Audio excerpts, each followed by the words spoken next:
There's a sentence I used to say to my daughter every single day. It sounded like love. It was quietly building a wall around her heart. And nobody ever told me. So if you've said it too, stay with me. Because the next 5 minutes will change how you talk to your child. First, this isn't a guilt video. You're so smart comes from love. We were raised on it. It's the air we breathed. Our parents said it to us. Their parents said it to them.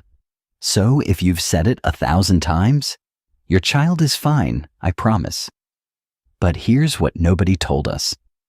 The praise we thought was building their confidence is the same praise that quietly teaches them to quit the second something gets hard. We were never taught this, so we couldn't have known. Until now. Here's what's actually happening in their brain. When you tell a kid you're so smart, you're not giving them a compliment. You're handing them a label, and labels are heavy. Think about it this way. If a child believes they're praised because they're smart, then their job becomes protecting that label. So the moment something gets hard, a quiet voice in their head whispers, "If I'm smart because I got it right, what am I when I get it wrong?" And just like that, they start avoiding hard things. Not because they're lazy, not because they don't care, because failing doesn't just feel like failing anymore. It feels like losing who they are. But here's the part that completely flipped my brain. Your child's brain isn't a trophy. It's a forest. Every time they struggle and keep going, every time they try a different way, every time they get frustrated and try again, they are literally carving a new path through that forest. Their brain is wiring up. Right there, in the mess, in the spill, in the "I can't do it." So the struggle isn't the obstacle to learning. The struggle is the learning. Praise the trophy, they protect it. Praise the path, they keep walking. Let me show you what this looks like in real life. Picture this. A 4-year-old is at the kitchen table, sleeves pushed up.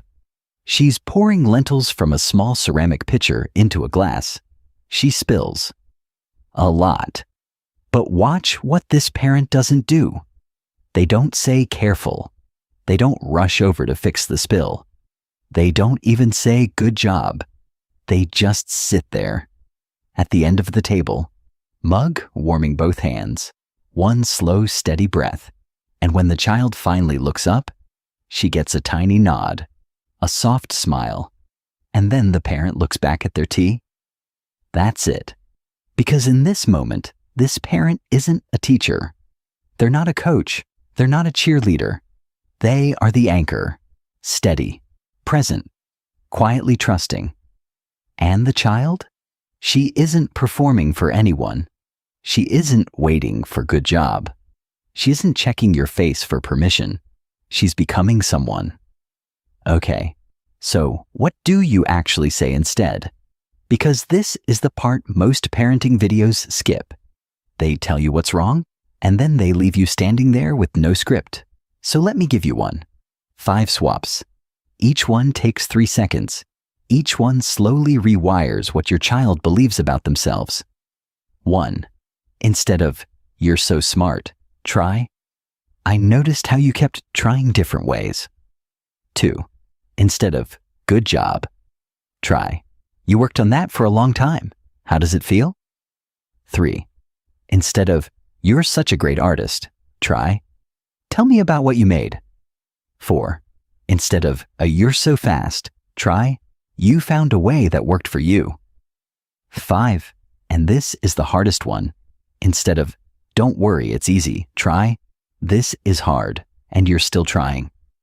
That matters. Notice what just changed. You stopped labeling them. You started describing what you see. That's the whole shift. Describe. Don't define. Now listen to me for a second.